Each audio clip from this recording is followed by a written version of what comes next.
turakwitabye karame nyagasani kuko uduhamagaye ku neza yawe, ku izina ry'Imana Data na Mwana na Roho Mutagatifu, amen. Turabasuje bana b'Imana, nimugire amahoro. Aha tugeze ni kuri buri munsi, uhumure buri munsi ineza y'Imana. Tugeze ku wa mbere w'icyumweru cya kabiri cy'igisibo, tariki 17 Werurwe 2025. Ijambo ry'Imana twateguriwe rigufashe, rimfashe kugira ngo turusheho kugorokera nyagasani, tuba abantu beza buri munsi. Isomo rya tugiye kuririkana turasanga mu gitabo cy'umuhanuzi Daniyeli, umutwe wa 9 umurongo wa 4 kugeza ku wa 10. Ngewe Daniyeli natakambiraga Uhoraho Imana yanjye, kandi nicuza ibyaha ngira nti: Nyagasani Mana isumba byose kandi y'igihangange, wowe ukomereza isezerano n'ineza abagukunda kandi bagakurikiza amategeko yawe. Dore twaracumuye, turagoma, dukora ibibi, twabagambanyi kandi twirengagiza nkana amategeko n'amatangazo yawe. Twimye amatwi abagaragu bawe bahanuzi bavugaga mu izina ryawe babwira abami bacu n'ibikomangoma byacu, abasokuruza bacu n'imbaga yose ituye igihugu. Rwose nyagasani ukwiye guharirwa ubutungane, naho twebwe tugatahira ikimwaro. Mbese nk'uko tumerewe ubu, twebwe abantu ba Yuda n'abatuye Yerusalemu, abari hafi n'abariyo bigwa mu bihugu byose batatanyirijwemo, bazira ubuhemu bakugiriye. Uhoraho, koko ni twebwe twakozwe n'ikimwaro kimwe n'abami bacu, ibikomangoma byacu n'abasokuruza bacu, kuko twagucumuyeho. Nyagasani Imana yacu umunyampuhwe n'umunyambabazi, nubwo twabyirengagije ntitwumve ijwi ry'Uhoraho Imana yacu ngo dukurikize amategeko yaduhaye abigishije abagaragu be b'abahanuzi. Iryo ni ijambo ry'Imana. Zaburi ni 79. Uhoraho ntuduhane bihwanye n'ibicumuro byacu. Mbese Uhoraho uzarakarana ryari? Ntuduhore ibicumuro by'abasokuruza bacu, udusanganize bwangu impuhwe zawe, kuko tugeze ahaga. Dutabare Mana y'agakiza kacu, ugiriye ikuzo ry'izina ryawe. Turokore maze utubarire ibyaha byacu, ugiriye izina ryawe. Wumva impuhwe amaganya y'ababoshye, wowe ufite ubushobozi, umenye ubuzima bw'abacira ubwo gupfa. Naho twebwe umuryango wawe ubushyo wiragiriye, tuzakuririmbira ibisingizo iteka. Uhoraho ntuduhane bihwanye n'ibicumuro byacu. Nyagasani Yesu nabane namwe. Amagambo mu Ivanjili ntagatifu yanditswe na Luka, umutwe wa 6 umurongo 36 kugeza ku 38. Muri icyo gihe Yesu abwira rubanda ati: nimube abanyampuhwe nk'uko so ari umunyampuhwe. Ntimugashinja abandi, namwe mutazashinjwa. Ntimugacira abandi urubanza, namwe mutazarucirwa. Nimubabarire abandi, namwe muzababarirwe. Mujye mutanga, namwe muzahabwa. Ikibo gishimishije, gitsindagiye, gicugushije, gisheshekaje nicyo bazabuzuriza, kuko igipimisho mugeresha ari cyo muzuzurizwamo. Iyo ni Ivanjili ntagatifu. Kuko igipimo mugeresha ari cyo muzuzurizwamo. Amen, amen, amen. Nyagasani turagutabaje muri aka kanya, twebwe abayoboke bawe, ugire ubuntu tukaba turi kumva ijambo ryawe. Humugisha abari kwakira ijambo ryawe, humugisha abari kure yawe, kugira ngo bose nyagasani bagarure mu nzira yawe nziza. Iri jambo ryawe turi kwakira, turyumve, turizirikane, turikurikize mu buzima bwacu bwa buri munsi. Ritubere akabando kadusindagiza tugana iwawe mu ijuru. Buri wese anyurwe n'uko ari, buri wese agendera mu nzira nziza. Dukora ugushaka kwa gihe cyose, turangwa n'ineza yawe buri munsi. Wowe ubaho ugategeka iteka ryose. Amen. Bayoboke b'Imana, nimugire amahoro, nimuhumure, muhumure neza nyagasani buri munsi. Ijambo ry'Imana ryo mu munsi riratwerekeza kuri nyagasani w'umunyampuhwe n'umunyaneza, tugomba kwigana, tukamwigiraho, tukamwigana buri munsi, tukamukurikira kandi tukamukurikiza buri munsi. Ubwo ingingo remezo tujye kuzirikanaho igira iti: igipimo cy'ineza ni n'igipimo cy'urukundo n'ubundi. Ineza ugirira abandi, wari uzi ko nawe uzayiturwa. Nanone inawe ugirira abandi, wari uzi ko nanone uzayiturwa. Nguko nawe ugomba kuba umunyampuhwe, umunyaneza buri munsi. Twongere tuzirikane rya tegeko, nubwo naryirengagiza cyangwa nawe ukabyirengagiza bitewe n'ibihurimo by'amahoro cyangwa n'ibihe by'intambara, ariko bavuga akantu umubyeyi gaciye uturongo dutatu ngo niba ujya ugambanira abandi nawe uzapfa bakugambaniye, niba uri igisambo bizumvikana ko naho bazakwiba, niba ugira abandi inama nyine nawe uzajya ugirwa inama, niba uri umunyaneza bizarangira uri umunyaneza. Komeza utekereze rero kuri ako kebo ugeramo bagenzi bawe, niba ari akebo k'imbuto nziza birumvikana nawe uzasarura imbuto nziza, niba nanone ari ak'imbuto mbi uri gutera bizarangira kuko usaruye imbuto mbi, kuko nta giti cyiza cyera imbuto mbi, nta n'igiti kibi cyera imbuto nziza. Dusabe Nyagasani kugira ngo akebo atugereramo ni akebo k'ineza, natwe tujye dutara ku kebo tukikageremo abandi, kuko icyo uzaba wahaye abandi nta nicyo nabo bazaguha, dore ko ntawe utanga icyo adafite. Rero icyo ufite ugihereza abandi, nawe mu mutima haturuka inabi ubwo nyine birumvikana ko ari utanga. Ariko se nanone turi abantu baremwe n'Imana, dukura ku Mana. Imana ntishobora gutanga ikibi, Imana buri gihe itanga ineza. Wowe usukura he ibyo utanga, nawe utanga ineza witange buri munsi. Yavuga igira iti akebo kagiye umugarura. Rero biragusaba nawe kureba ibyo ugarurira abandi, ese nibyo baba baraguhaye? Twese dukura ku Mana, ni Imana igomba kuduha natwe mu kujya kuyigarurira, dore ko ibyo tugira bagenzi bacu bigaragaza nyine kugarurira Imana. Ibyo dukorera Imana tubigaragaza muri bagenzi bacu. Isomo rya mbere mu gitabo cy'umuhanuzi Daniyeli twazirikanye riratwerekeza umuryango w'Imana uri mu bucakara i Babiloni, uri ku ngoyi. Nuko umuhanuzi w'Imana turamwumva ari gutakambira Uhoraho, yemera ibyaha imbaga yakoze ari byo bibakururiye ijyanwa bunyago, ari byo bakuri gushikamirwa bariho. Nuko rero umuhanuzi akajya hagati y'Imana n'imbaga, agatakambira imbaga, yereka Imana amakosa y'imbaga, uburyo bari kure ku mpamvu z'icyaha cya kijyana abantu kure, bwa bugome, bya bintu dukorera Imana na bagenzi bacu, gusenga ibigirwamana n'ibindi byinshi cyane bidakwiriye Nyagasani, ibyo bitujyana kure. Umuhanuzi Daniyeli agatakambira Uhoraho amusaba byibuze ntagerera abantu mu cyebo abantu bamugereyemo, ngo kuko Imana ari nyampuhwe nyirimbabazi, nta na rimwe ishobora kutugera mu cyebo twe tuyigereramo, kuko Imana isendereye ku neza, impuhwe zayo ni igisagirane. Nta n'ibyo umuririmbyi wa Zaburi ari kuririmba muri Zaburi ya 79 twazirikanye, Zaburi yo gutakamba, utakambira Imana ntiduhora ibicumuro dukora, nitugere mu cyebo, akebo kacu kuzuye inabi, ubugome, umushiha, umururumba, gusenga ibigirwamana n'ubundi bukozi bw'ibibi.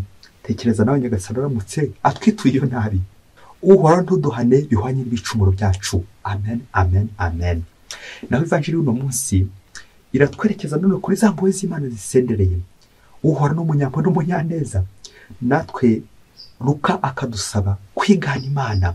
Ni mu banyampuhwe ko so ari umunyampuhwe, uwo data ninde? Ni Imana. Amen. Ivanjiri gatwereka igipimo cy'ineza y'Imana, igipimo cy'Imana nta mupaka, igipimo cy'Imana ntikigira imibare, ahubwo gihora gisendereye ineza y'Imana, kuko buri gihe Imana ibikize ku mpuhwe n'imbabazi, ndetse igakunda umunyabyaha icyo yanga n'icyaha.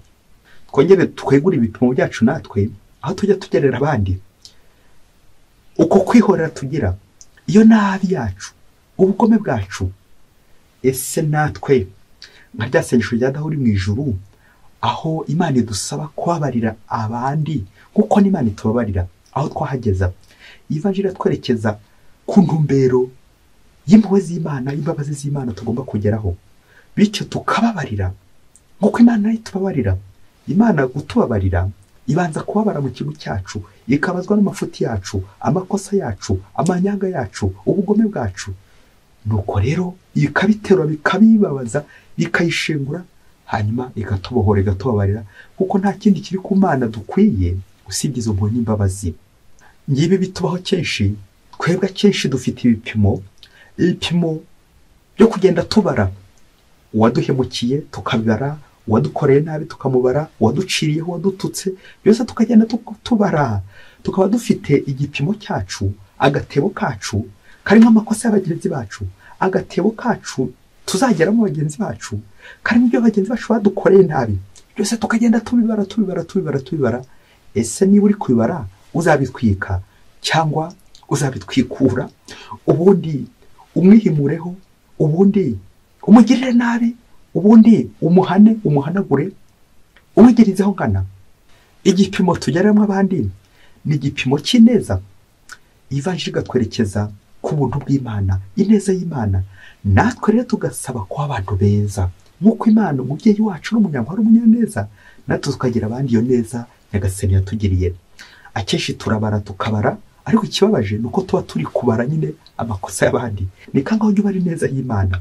Uzacunge aka kantu umubyeyi, dukunze kureba abatubabaje, tukareba abaduhemukiye cyane, tukabara n'amakosa yabo, ariko ni kangahe ujya ufata akanya ko gushimira abakugiriye neza, ko gushimira aba bose bagiye batwitangira bakadufasha. Ariko akenshi usanga igihe kirekire tukimara mu nduru abaduhemukiye turi gupanga uburyo tuzabihimuraho. Kwihimura ku bandi ni iki gipimo nawe bazakugereramo. Uko wagiriye abandi neza, amaherezo nawe bizakugaruka neza. Nanone uko wagiriye abandi nabi, nawe amaherezo byanga byakunda bizakugaruka. Akeba akajya bamugarura. Mubyeyi ufata agatambaro kawe, iyi nkuru tugiye kuvuga y'igipimo cy'ineza cyangwa cy'inabi, ari igihe byaza kugera igihe ukarira. Nibigera igihe ukarira, fata agatambaro kawe kugira ngo uze kwihanagura. Umunsi umwe hirya kure cyane muri Afurika, ngo mu rugo rumwe rw'umugabo n'umugore ngo bari babanye neza bakundana. Bya bindi by'uko nyine umwanzi atishimira ibyiza biri kubera aho ngaho, ahora akubita agatoki ku kandi. Yiza kugera igihe umugabo muri uru rugo aza gupfa azize impanuka y'amazi, ararohama, aza gusigira umugore abana 2 ndetse n'inda.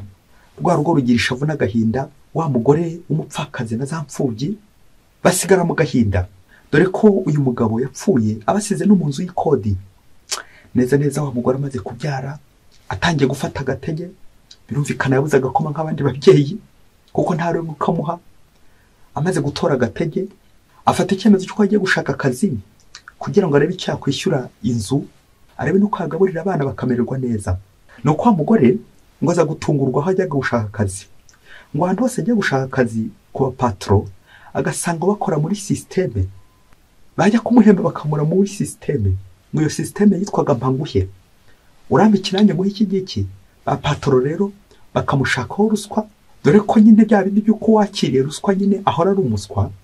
Nuko umugore aza kugira amahirwe make, ahagiye mu ruganda agahura n'abapatro, nuko bagatangira bakamusaba ruswa, kuryamana. Aturahitamo amafaranga muri systeme nyine Mpanguhe, ndaguha amafaranga ariko nawe ugira ibyumba. Wa mugore akabazwa n'izo nganda agenda akoramo, ntazimare nk'igihe. Akabazwa ndetse n'isezerano yari yarigiranye n'umugabo we ko atazigera namwe muca inyuma, kabone n'ubwo yapfa. Nuko wa mugore yakwibaza kuri iryo sezerano afitiye umugabo we ndetse n'imbere y'Imana, akibaza uburyo azatunga abo bana, uburyo azamu nzu y'ikodi cyazariha n'ibindi byinshi cyane, n'uburyo azihangana agakomera kuri iryo sezerano bitewe n'ibyo bishuko byose ari guhura nabyo. Uko agendaga azenguruka inganda ashaka aho yakora, zose agasanga ziri muri systeme Mpanguhe. Urambe ikinange ngo iki ngiki, wa mugore rero agasanga ntacyo afite yatanga. Nuko atambutse hose bakamusezerera kuko bamubuze muri systeme Mpanguhe. Nuko wa mugore uko ageze mu rugo inzara ikamukubita, abana bakarira, akabura amafaranga y'ubukode. Igihe kiza kugera noneho afata icyemezo bwa nyuma, ati none ngiye gushaka akazi mu ruganda rwa nyuma, ninkabura nyine nta kundi nzicara, ubundi abari inzara izanyica hakugira ngo zicwa na systeme Mpanguhe. Nuko wa mugore ajya gushaka akazi. Wageze mu ruganda rwa patro nguwo, ngo bakorana amasezerano. Patro ngo aramubwira ati genda ukore, nta gihembo nzaguha. Wa mugore abanza kugira ubwoba, ati noneho bizagenda bite ko noneho byicuritse kurushaho. Ati nta gihembo nzaguha, ahubwo ibyo uzakenera byose urafata urupapuro ujye ubyandika, ubundi ibyo ukeneye byose ujye ubifata kuri gukora. Nuko wa mugore agira ngo n'urwenya. Nuko icyo akeneye cyose akandika kuri rwa rupapuro akajya kugifata. Yakenera ifunguro ry'abana, umuceri, kawunga, ibiryo byose ubwoko bwose akajya kubifata. yakenera ibikoresho by'ishuri by'abana akajya kubifata, yakenera amafaranga y'ishuri akajya kuyafata uko ari no gukora muri rwa ruganda, yakenera amafaranga yo kwishyura inzu akajya kuyafata. Nuko wa mugore aza kwicara aratekereza, ariko ibintu ni ubuhoro ko ibyo nkeneye byose mbibona aha ngaha, aho uyu mugabo ntancungiye imbere ubona aza nkubitire mu igunira. Wa mugore atangira kugira ubwoba. Igihe cyaje kugera wa patron amwubakira inzu nziza, wa mugore ntiyongeye kugira inkeke zo gukodesha, nuko mu nzu ye bwite.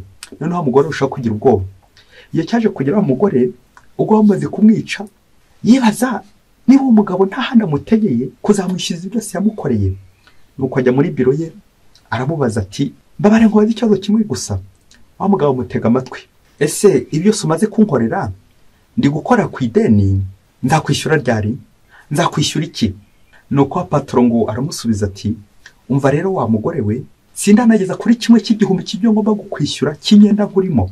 Wa mugore atangira kugira ubwoba birushijeho, ati noneho se n'imyenda ki kuko ndimo? Wa mugabo yongera kumubwira ati, nyuma yo gusoma dosiye yawe, ibyangombwa byawe wanzaniye winjira mu kazi, naratunguwe, nahise ndira mfatwa n'ikiniga ako kanya, maze kubona izina ry'umugabo wawe ko yitwaga Ngoboka, nza gukura mu mateka uburyo mama yambwiye iby'umugabo wawe witwa Ngoboka wamurohoye mu mazi yari yarohamye. Nuko Ngoboka ngo ageze imusozi, ubwo mama yaratwaye uruhinja ari we njyewe ku mugongo, Ngoboka kubera ko yari ananiwe ako kanya we ahita apfa, ngenda rokokana mama kugeza na n'ubu ibi byose mfite mbikesha ko Ngoboka yandokoye, yarangobotse. Uwo mugore nibwo yatangiye kurira kubera ko ngira umugabo we icyari cyamwishe nyine ari impanuka y'amazi ajya kugoboka uyu patron. Iyo Ngoboka atakiza kungoboka akantabara kandohora, sinari kuba ndiho. Rero umugore utuze, uture, ubeho neza, ntacyo uzigera ubura muri uru rugo, uri umwana muri uru rugo. Sinabona icyo nzitura neza ya Ngoboka, ntacyo uzabura muri uru rugo, uri umwana muri uru rugo. Gratuitement sans rien payer, byose uzabifata ntacyo wishyuye, nta kiguzi, kuko ari njye ukeneye ahubwo kwishyura. Wa mugore nyuma yo kwihanagura amarira n'icyo kiniga amaze kugira, noneho aratuza, aratura, amererwa neza, kuko ajya abona ko muri no si hakiri abantu bafite umutima mwiza, badakora muri systeme mpanguhe. Nyuma yo kuzenguruka inganda zose, wa mugore aratuza, aratura. Bayoboke b'Imana, Yesu Kristo akuzwe. Ngoboka, Ngoboka, Ngoboka, mubyeyi, mubyeyi, mubyeyi, ugoboka abandi ryari? Umaze gukiza abangahe? Nari ngiye kukwibaziriza nti umaze kwica abangahe? Ahubwo umaze gutaba abangahe? Umaze gutabara abangahe? Nanone reka dusoreze gutuntu dutatu tuza kugufasha kureba nawe igipimo cy'ineza yawe aho kigarukira, niba kitari ku mibare, ku myandiko.